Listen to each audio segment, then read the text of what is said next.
Y lo ha dado gratis por usted, por mí. Lo ha dado gratis, free. Usted no tiene que pagar nada por eso.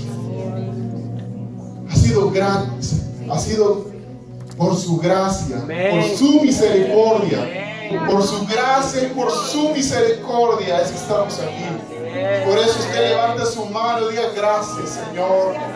Te alabo y te bendigo, Dios, por dar esa sangre por mí. Gracias, Dios, por este momento, papito. Yo pongo a mis hermanos, Señor, y pongo mi vida delante de ti, Dios. Que seas tú, Señor, hablando sus vidas, Dios. Que sea tu palabra directamente, Señor, a ellos. Es por eso, Señor, que yo me humillo ante ti, Señor, y pongo, Señor, tu gracia delante de mí, Señor. Que tu presencia esté delante de mí, Dios, entronándote, Señor, y glorificándote, Señor. Queremos ver, Señor, tu gloria, papito. Y recibe este fuerte aplauso de este pueblo. Recibe, Señor, este fuerte aplauso, Señor. Que nada más es para ti, papito. Nada más es para ti, Señor. No es para este burrito que está aquí, Dios. Es para ti, papito. Es para ti, nada más es para ti, Señor. Tu presencia y que está llenando este lugar, está saturando este lugar, Señor. Gracias, Padre. Gracias, Dios. Gracias, Espíritu Santo. Gracias, Dios mío.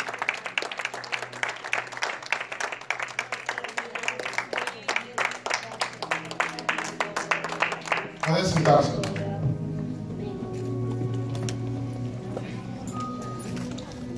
Cuando dije pueden sentarse, muchos dicen, yes. ¿Verdad? Estaban cansados, ¿verdad? Para Dios, ¿verdad? Diga conmigo, heme aquí, Señor. Aquí estoy para que tú me hables. Antes que todo, le doy toda la gloria y toda la honra a Dios por este gran privilegio.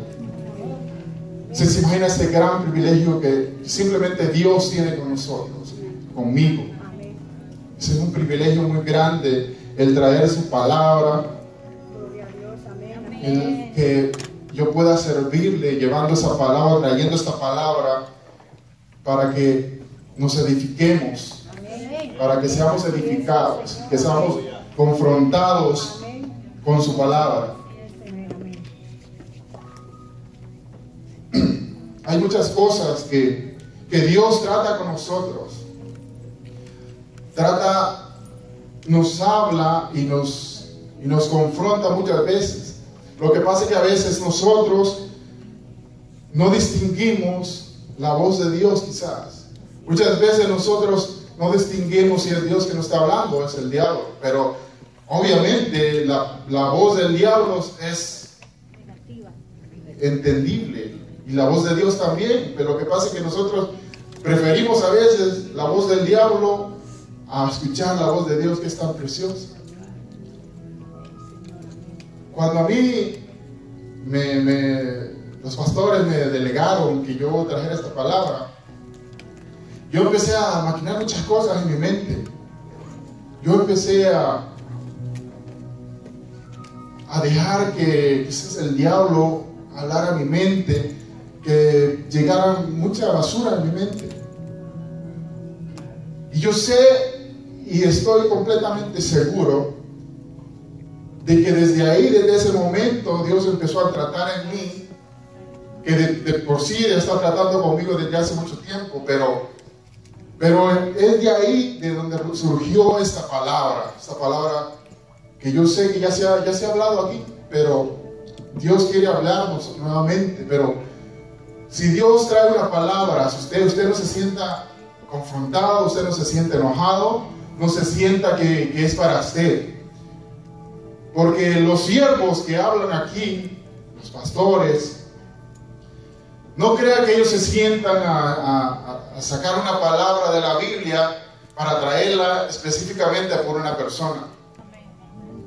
Eso es perder el tiempo, porque entonces para eso mejor agarran el teléfono y le llaman: mire hermano, Dios dice esta palabra, porque es para usted. Pero esta palabra, si Dios la pone en el corazón de un siervo, es para edificar a todo el pueblo. Para que todo el pueblo, primeramente, se sienta confrontado ante la palabra, que es bueno. Porque cuando uno se siente confrontado, es cuando uno se da cuenta y abre los ojos y se da cuenta del error en el cual uno está cayendo. Y se da cuenta de lo que uno es, en el mal que uno está. Así es que déle la gloria a Dios en ese momento. Y si usted se sienta confrontado, diga: Señor, te doy la gloria a ti, porque tú me has hablado, tú me has abierto los ojos para que yo me dé cuenta en el mal en que estoy. Amén. Y es por eso que Dios puso esta palabra en mí. Hay muchas veces nosotros venimos a la iglesia y venimos, como decía el pastor Álvaro el otro día, venimos por inercia, venimos por como que me siento obligado a venir.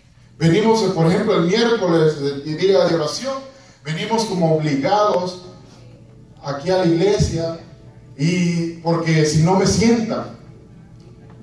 Venimos como que alguien nos está empujando para venir. Y usted quizás ni se da cuenta el por qué se siente así. Nosotros no nos damos cuenta por qué nos sentimos mal a veces a venir a un culto de oración. O quizás se siente usted mal y le cuesta levantar las manos para adorar a Dios. A muchos que nos cuesta abrir la boca para adorar a Dios. A muchos que nos cuesta decirle palabras hermosas a Dios. Y quizás usted ni cuenta se da el por qué. Uno quizás no se da cuenta por qué estoy así. ¿Por qué yo no puedo adorar? Quizás usted ni se ha preguntado, quizás. Pero hay algo que nos está molestando. Y eso es donde yo quiero y queremos que sea Dios confrontándonos en esta tarde. Que sea Dios sanando nuestras vidas. Hay muchas cosas que a nosotros nos cuesta ser felices. Nos es difícil ser buenos esposos. O es difícil ser buena esposa. Y usted ni sabe por qué. Porque la gente a veces comete errores y no se da cuenta del por qué. No podemos ser libres simplemente porque no sabemos por qué. Nos sentimos avergonzados, nos sentimos mal con Dios. ¿Y qué puede ser? Y Dios ponía esto en mí: la culpa. La culpa es algo tan dañino para nosotros. Es algo tan mal para nosotros, porque la culpa no nos hace hacer lo que nosotros queremos, porque está la culpa en nuestra mente. Quiero hablar de eso. ¿Qué es la culpa? Dice el diccionario: se le llama culpa a aquella falta que se comete de manera voluntaria. También le llamamos culpa a la responsabilidad que recae sobre alguien tras haber cometido un acto incorrecto. Ok. Se le llama culpa a aquella falta que se comete de manera voluntaria. Por ejemplo, fulanito tiene que pagar por su culpa. ¿Sí o no? Así se dice en los juzgados, en las cortes. Va ante un juez y el juez le dice: tú eres culpable. Y a veces hay gente que dice: no, yo no soy culpable, y se declara no culpable. ¿Ok? Pero también está el otro ejemplo se le llama culpa a la responsabilidad que recae sobre alguien tras haber cometido un acto incorrecto. Otro ejemplo: fulanito, muy diferentes, que a lo mejor usted piensa que no, pero son dos ejemplos muy diferentes. El primero es la culpa de lo que usted hizo, el error que usted cometió. Que eso, si usted lo reconoce, está bien, excelente. Porque venimos a Cristo y dice la Biblia que si nosotros reconocemos nuestros errores, nuestros pecados, si reconocemos la culpa y se las entregamos a Él, Él se las lleva. Amén. Y usted es limpio. Amén. Pero está el sentimiento de culpa, que es del cual nosotros, o yo voy a hablar esta tarde. Ese es el que debemos tratar. Ese es el cual nosotros debemos quitar de nosotros. ¿Por qué? Porque una persona con ese sentimiento anda con ese sentimiento día y noche, día y noche. Ese sentimiento el cual no lo deja vivir tranquilo a usted. ¿Por qué no lo deja ser un buen padre, como les decía? No deja hacer que usted sea libre, no deja que usted pueda venir a levantar sus manos porque se siente sucio, se siente culpable por la culpa, por lo que usted cometió, por el pecado que usted cometió en el pasado, por lo que usted era en el pasado. Usted se siente sucio y no puede llegar a Dios de esa forma. Es lo que el diablo le pone en su mente, es lo que el diablo está tratando con usted. Es un arma bien poderosa para el diablo, la cual con esa arma lo destroza a usted y lo tira al piso. Vamos a leer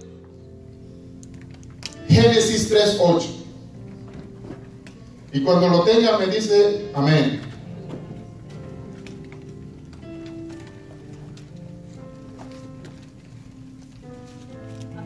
Vamos a hablar qué es lo que hace la culpa. Son 3 puntos, son muchos más, pero quiero enfocarme en 3 específicamente en esta tarde. ¿Lo tienen? Amén. Ok. Y dice el número 8, 3:8.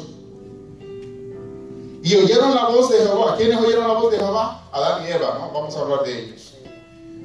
Y oyeron la voz de Jehová, Dios, que se paseaba en el huerto al aire del día, y el hombre y la mujer se escondieron a la presencia de Jehová, Dios, entre los árboles del huerto. Mas Jehová Dios llamó al hombre y le dijo: ¿dónde estás tú?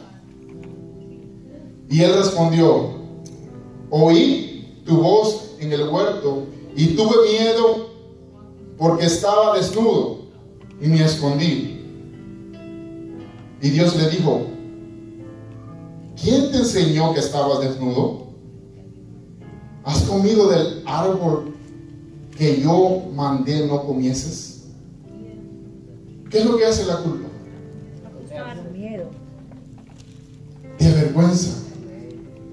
La culpa te avergüenza, te hace sentir basura.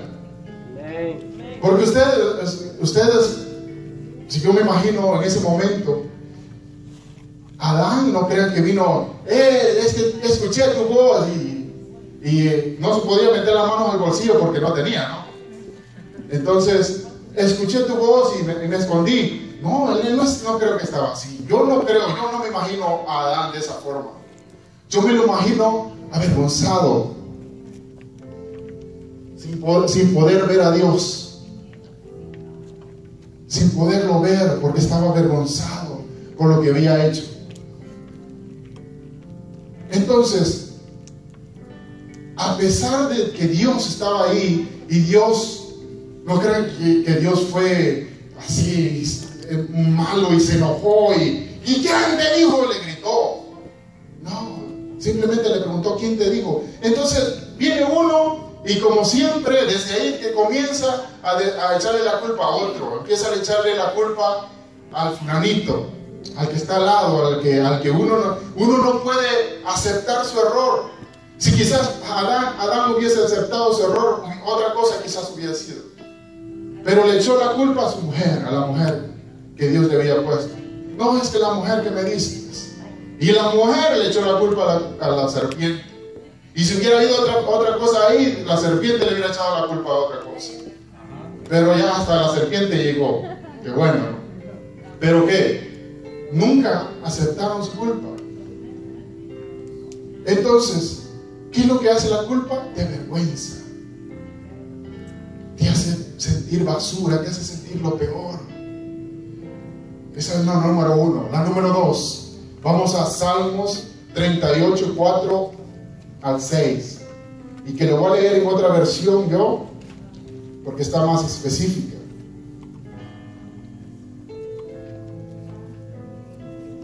Salmos 38, 6, 4, 6 al 6 dice: mi culpa me abruma, es una carga demasiado pesada para soportar. Mis heridas se infectan y dan mal olor a causa de mis necios pecados. Me retuerzo atormentado por el dolor. Todo el día estoy lleno de profunda tristeza. ¿Qué te hace la culpa?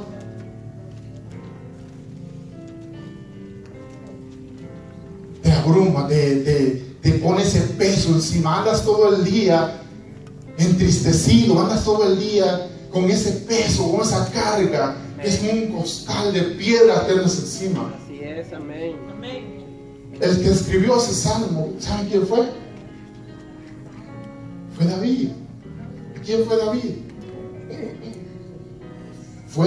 Dice la palabra de Dios, un hombre conforme al corazón de Dios. Así es, amén. Eso dice la palabra. Pero ¿qué fue él? Mal padre. Desafortunadamente, si nosotros leemos esa parte de la Biblia, vamos a encontrar que David tenía problemas fuertes de autoridad con sus hijos. ¿Por qué creen? Yo sacando conclusión de eso, me imagino que es por la misma culpa, por lo que escribió ahí, por la misma culpa que se sentía él, porque él, un padre que haya cometido un grave error y que sus hijos se han dado cuenta, ¿usted cree que ese hijo va a sentirse orgulloso de su padre? Al contrario, un padre que comete esa clase de errores se siente avergonzado ante sus hijos y no tiene esa autoridad que un padre debería tener para exhortar a sus hijos. Porque diríamos hoy en el mundo, ¿con qué cara? ¿Con qué cara me vienes a decir a mí? Yo he escuchado eso en hijos, no mis hijos, gracias a Dios, pero yo he escuchado eso en personas, en hijos, que le dicen a sus padres, ¿con qué cara tú me reclamas? ¿Qué es lo que pasa? Le quita la autoridad, la culpa le quita la autoridad al hombre y a la mujer. Le quita la autoridad y se siente basura ante sus hijos. Si nunca se ha preguntado por qué mis hijos están así. Usted nunca se ha preguntado por qué mis hijos yo no los puedo dominar como yo debería. Quizás en un subconsciente de usted hay culpa de los errores que cometió en el pasado y no tiene cara como enfrentarlos. Porque si usted lee a David, tuvo muchos problemas familiares.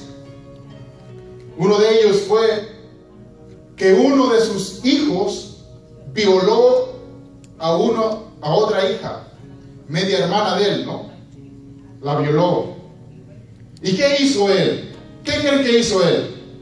Si usted lee la Biblia, con esa poca autoridad que tenía con sus hijos, ¿qué creen que hizo? La Biblia nada más llega hasta el versículo que dice, y David se enojó. Hasta ahí termina la lectura de la violación de su hija. ¿O ha dicho algo más de David? No, dijo, y David agarró un garrote y le pegó a su hijo por lo que había hecho y lo expulsó de su casa. No dice eso. Y dice, David se enojó, dice la Biblia. Hasta ahí llega. ¿Quién cometió la venganza de su hermana? Fue Absalón. Si usted lee la Biblia, fue otro hijo de él que hizo venganza de sus hijos de David. ¿Por qué? Porque David no pudo tener esa autoridad para reprenderlos, para reprender a su hijo por lo que había hecho. Hoy en día, si algo pasara de esa forma, yo lo primero que, si lo tengo al tipo al frente, yo lo primero que le hago, le pego. Y no creo que le voy a pegar palmaditas. Eso es lo primero que haría. ¿O qué haría usted si le pasa eso con un hijo suyo? ¿No se enojaría? Pero yo me imagino que la culpa lo avergonzaba tanto que David, yo pienso que no pudo hacer nada con eso. Simplemente lo más que llegó a hacer era enojarse y hasta ahí. O me imagino que le había dicho: hijito, no se violan a las hermanas. Eso es lo que pudo haber llegado a decir.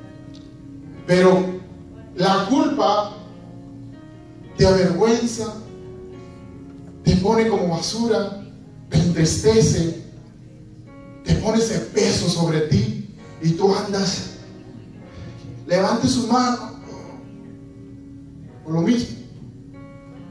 Porque la gente, uno no se da cuenta de lo que uno hace, no se da cuenta de lo que uno anda haciendo, y uno ni se pregunta: ¿y por qué soy así? Vamos a leer Mateo 27:5.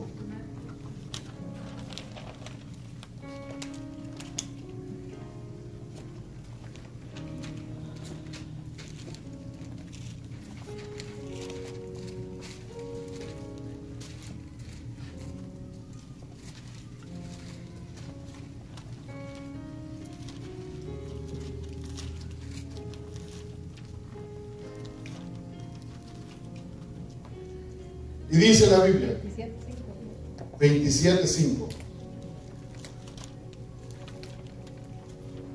Y arrojando las piezas de plata en el templo, salió y fue y se ahorcó, dice la Biblia. ¿Quién hizo eso? Judas. ¿Por qué fue? Por la culpa, por haberse sentido, por haber traicionado al Mesías, por haber traicionado al hombre que venía a rescatar este mundo. Y dice la Biblia en cierta parte anterior a esa, que dice que se arrepintió. Se arrepintió, sí, pero se arrepintió equivocadamente. Entonces, ¿qué es lo que hace la culpa? Al final te llega y te mata, te destruye. Eso es lo que hace la culpa. Porque te sientes cochino, te sientes avergonzado y no puedes más. Sabes que todo va a venir en contra de ti. Y mucha gente se ha matado por culpa de sus propios errores. Porque no pueden enfrentar sus errores, porque no pueden enfrentar lo que viene en contra de ellos por lo que cometieron. No pueden enfrentarlo y lo que hacen es, se suicidan. Mucha gente yo he conocido que por la culpa de sus errores que han cometido se suicidan, porque saben que yo conocí a un señor, yo estaba jovencito allá en mi país, que él era el alcalde del pueblo, el alcalde del pueblo donde yo vivía, y una mañana apareció ahorcado en su casa. Y todo el mundo se preguntaba: ¿por qué? Todo el mundo decía: si era un buen hombre, ¿por qué? ¿No será que lo mataron? Y buscaban huellas, buscaban lo que fuera para ver que a lo mejor había sido un asesinato. Y lo colgaron, decían ellos. Pero no encontraron nada. Y resulta que cuando vino el que lo sustituyó, el que lo reemplazó, cuando vino ese y empezó a hacer cuentas en los papeles, faltaban miles y miles de dólares. Y preguntaban: ¿qué pasó con este dinero? ¿Dónde está? Empezaron a investigar. Le investigaron las cuentas al señor, y resulta que él era el que se lo había embolsado. ¿Qué pasó con él? Se sintió tan culpable, se sintió que iba a ser descubierto, que antes que fuera descubierto, mejor dijo, aquí me suicido mejor, aquí quedo, porque esto que va a venir en contra mía va a ser de lo peor. Se suicidó. Entonces, la culpa final, si no la tratas, si no la sacas de tu mente, te va a matar. Quizás no físicamente, espiritualmente. Si ustedes se han fijado, muchos de los que servimos aquí, quizás los pastores en ningún momento han hablado con ellos para decir, porque han cometido errores, equivocaciones, y automáticamente se sientan, se autosientan. ¿Ha pasado eso? ¿Sí o no, pastores? Sí. ¿Ha pasado eso aquí? Se autosientan. Muchos se autodespiden de aquí, se van.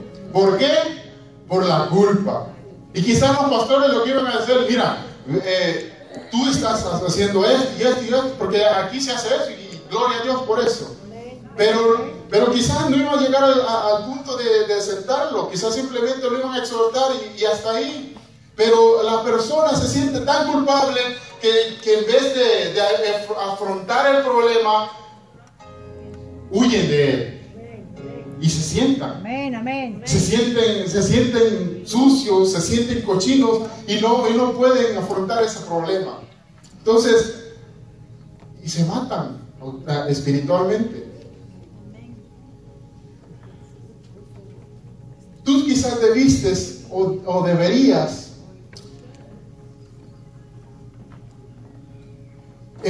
enfrentar este problema si está en tu vida. Tú deberías enfrentarlo, porque muchas personas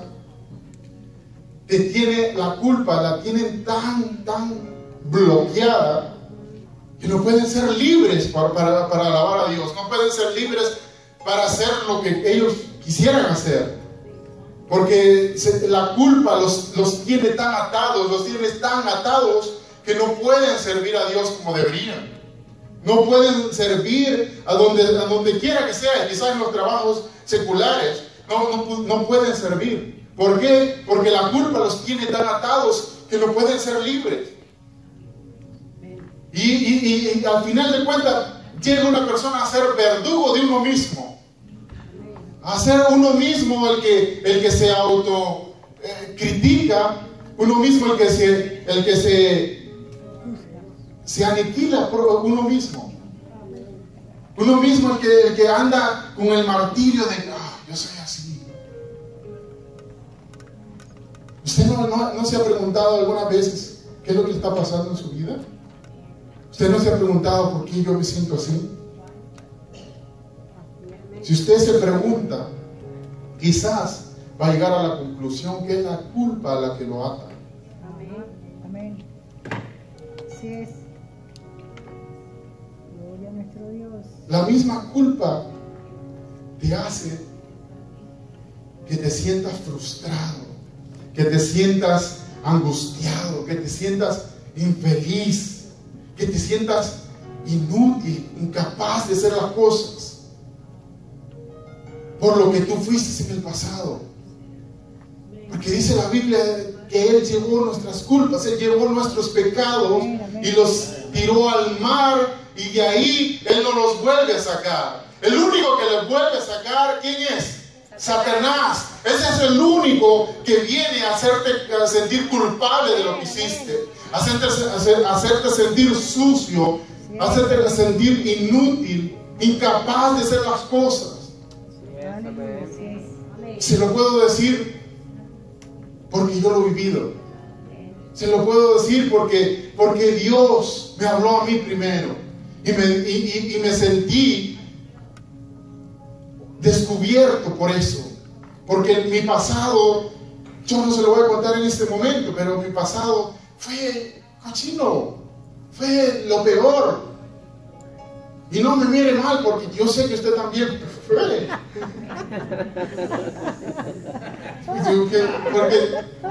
O que levante la mano el que no fue mala persona, el que no fue cochino, que no hizo barbaridades. Que levante la mano el que no lo hizo. Así es. Todos. Así es. Todos hemos sido pecadores.